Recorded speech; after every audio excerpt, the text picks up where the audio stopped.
Olá! Já ouviu falar de pessoas que lembram das vidas passadas? Meu nome é Katia Ruttmann, eu sou escritora e trouxe para vocês mais um estudo que eu faço aí para os meus livros.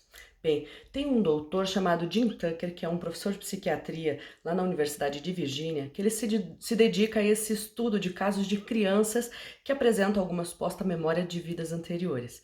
Ele conseguiu reunir mais de 2.500 casos desde 1961.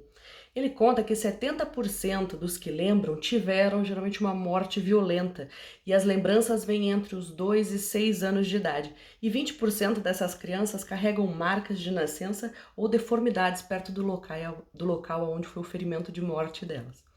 Trouxe alguns casos aqui para vocês.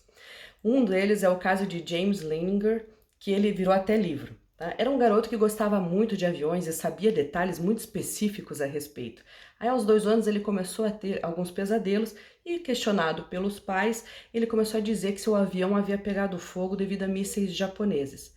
Bom, ele foi incentivado e ele começou a se lembrar de nomes, da base onde saiu seu avião e aonde ele havia morrido, que era até na Batalha de Hiroshima. Bom, pesquisando, os pais encontraram que James Huston havia morrido nessa batalha, e daí o pequeno James, que sempre assinava seus desenhos de guerra, como James III, ele pediu para conversar com a irmã de James Huston, que ainda era viva. E aí, quando o menino conversou com ela, deu detalhes a respeito dos pais dele, detalhes da casa, inclusive ele pediu uma foto que tinha na parede, que era a foto dele com um avião favorito, e realmente tinha essa foto, e a irmã entregou para ele.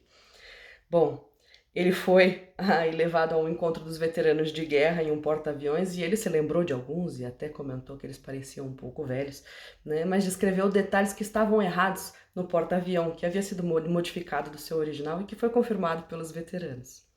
Outro caso muito interessante é de Luke Hookman, eu não sei se eu falei certo, que aos 2 anos ele começou a nomear os seus brinquedos de Pam, né? E dizia coisas como, quando eu era garoto, minha garota, meu cabelo era preto, eu tinha um brinco como esse quando eu era garota.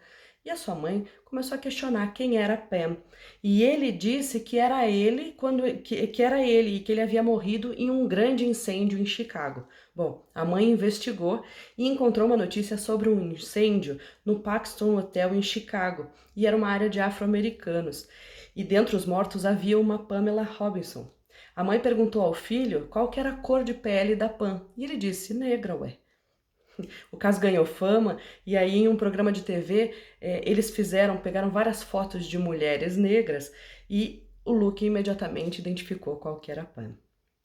Ele era um menino branco, de olhos azuis, loirinho. Bom, por último, uma história de um menino de 3 anos da região das Colinas do Golã, fronteira entre Síria e Israel. Ele afirmou ter sido assassinado com um machado em sua vida passada. O menino sabia qual que era a sua aldeia e ele foi levado até lá.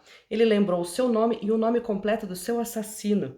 Confrontando o assassino, ele negou o crime. Mas o menino então disse aonde estava enterrado seu corpo e aonde estava enterrada a arma do crime.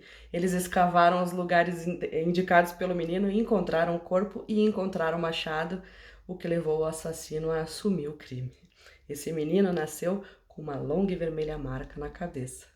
Será que algum dia poderemos provar essas estranhas coincidências? Gostou? Compartilha. É isso.